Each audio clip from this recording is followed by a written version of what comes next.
His teammate doesn't even care what happens to him now, investigated by some Chinese government official. It's so uncomfortable, and he decided to say, can we...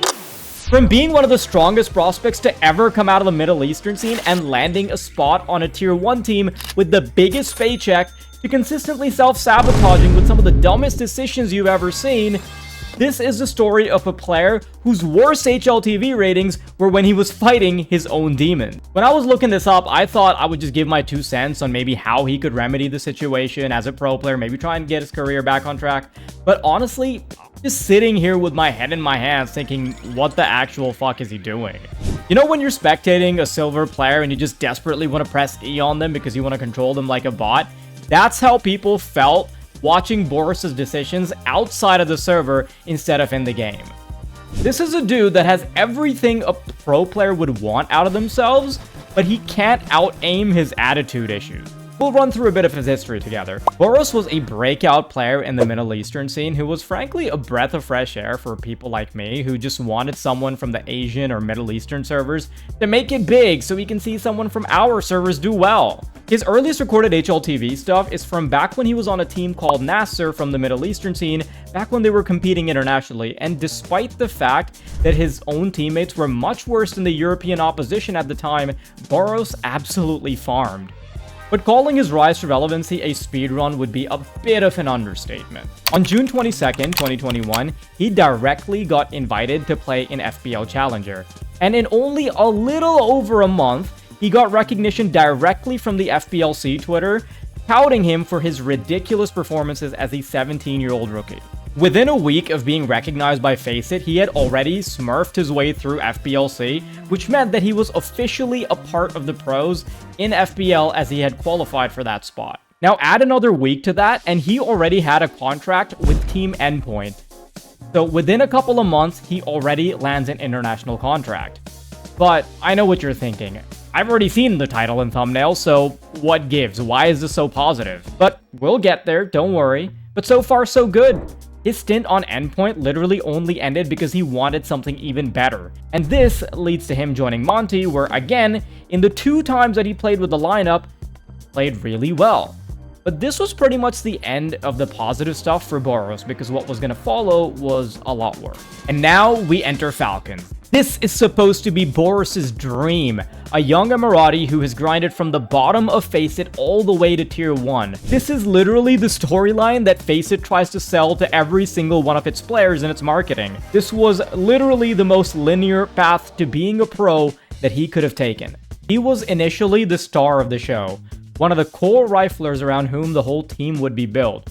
In fact, after getting signed by Falcons, they scrapped the whole prior team and replaced these players with BOROS, Snappy, Magisk, Madden, Sunpius, and of course, Coach Zonic.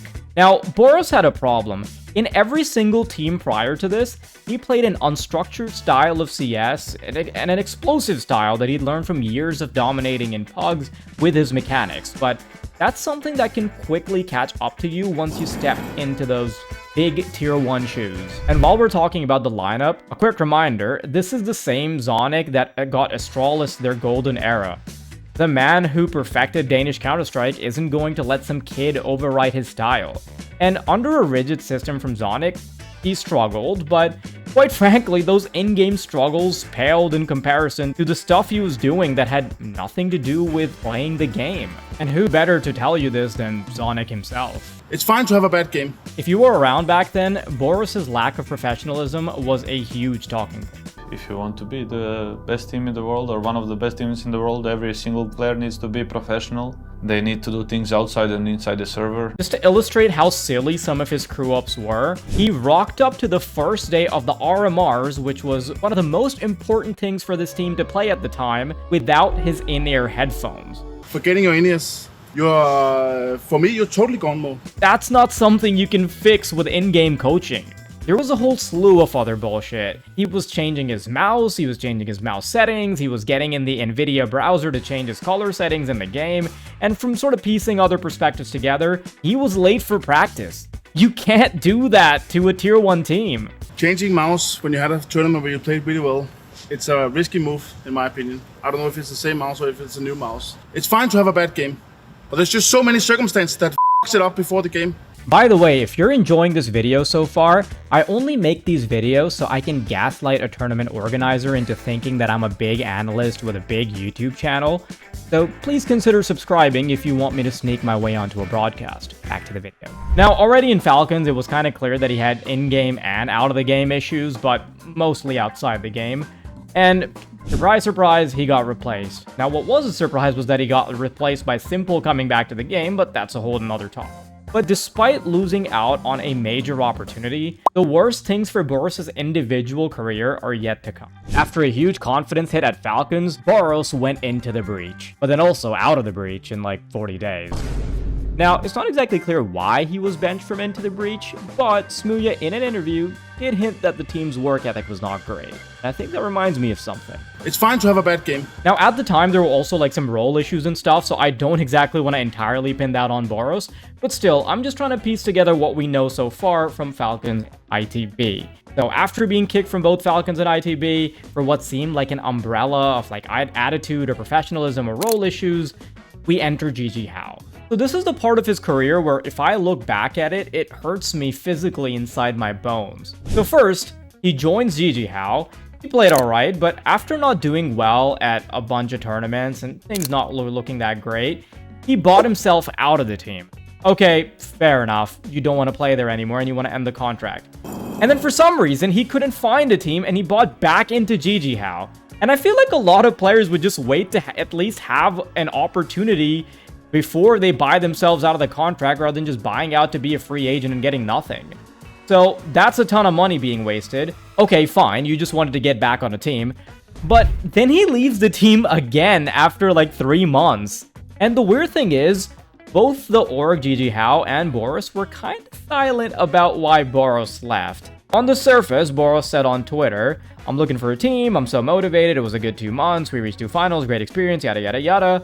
But I don't buy it because this subsequent tweet seemed a little bit suspicious to me. BOROS wrote, "Please remove me ASAP from the roster. Thanks." This is supposed to be good terms on the surface, but I don't buy it. And now we talk about his latest project, Alter Ego. BOROS joined Alter Ego after a little bit of internal resistance from the existing squad, and this is information we know now that we didn't know at the time. BOROS went to China to compete in a tournament organized by ACL, and while he was in China, he got tilted in what is presumably a Face It or a Premier game, and he had a teeny bit of a discriminatory meltdown. Now, I can see that he was getting griefed in a game, but stupidly enough, while being a professional player and while being in the very country that you've been invited to compete in, well, I'm just gonna roll it. 谢谢，谢谢，真的是别挖强劲，强劲，强劲。 One stairs. The short one. I will clip that BOROS, by the way. 强劲。 Now, to his misfortune, he also got recorded in-game, and someone posted the video to social media, and it blew up, and it's not great for optic. Now, listen, I can understand getting tilted or throwing an insult or two, but you've got to understand that you're on thin ice when you're a professional player and playing in someone else's country, which presumably is a little bit more strict about the types of things that you can say, and you're a professional with a reputation to uphold. In the next couple of days, unfortunately, and I say unfortunately a lot in this video, BOROS was disqualified from the tournament he was competing in. And the public assumed that it was because of the fact that this video went viral and he was having a meltdown. But unfortunately, what you heard in the video was not the last chong that he would ching. Because in the next couple of days, his teammate Paul Bantano went public and explained exactly why he got banned. And it's worse. Now, I'm far from the type to cancel someone, but despite the fact that he had just had a video of him go viral for being a bit weird, he decided to add to that pile. He just sat there at a LAN provided by the tournament organizer in a practice room while an admin was within earshot, and he decided to say, "Can we call one of our strategies Ching Chong Ching?" Ugh, it's so uncomfortable imagining the social awkwardness of a weirdo who's 5 feet away from a Chinese person saying the shit. How do you even do that? They can see you. Listen, I get it. If you have a crazy joke to make with your friends, say to them in private. Or maybe use your inside voice. These are inside thoughts, not outside thoughts. So anyway, he got disqualified from the tournament and replaced by his team stand-in, Tomiko. And there might be a possibility that he's being, like, investigated by some Chinese government official. Who knows? Apparently, his teammate Paul Bandana doesn't even care what happens to him now, because he's apparently not part of the team anymore, alluding to BOROS being kicked from Alter Ego. And remember when I said that he wasn't even wanted by his team in Alter Ego? This screenshot from Paul Bandana states that the whole team didn't even want him there because he was unhinged and that they had hours of negative stories about him. Bandana further goes on to say that his opinion wasn't taken into consideration by the org prior to the incident. Now, unfortunately, I think despite all the great things about BOROS' individual gameplay, he might be enough of a brand risk now that he might never get a real big leagues shot. He's gone from all the way from Falcons to ITB to Alter Ego, and now I think he might not actually find a home in CS anymore. Now, his reputation's gotten bad enough that there were some rumors that back when he was with JiJiehao boot camping in Turkey, someone from JiJiEhao's management might have stumbled upon him indulging in Snoop Dogg's nutrition of choice, which could have been the reason why they were so silent about his departure from JiJiehao the second time around. Now, obviously, I'm going to take that rumor with a grain of salt. It's probably like super fake, and I can't verify it because it's on some Chinese website, and I can't speak Chinese. At least not as well as BOROS in a Face-It game. And obviously, like, rumor mill stuff should be taken with a grain of salt because it's often bullshit and done to attract viewers. But what is true is that the people that he's directly worked with, unfortunately, don't have a lot of great things to say about him.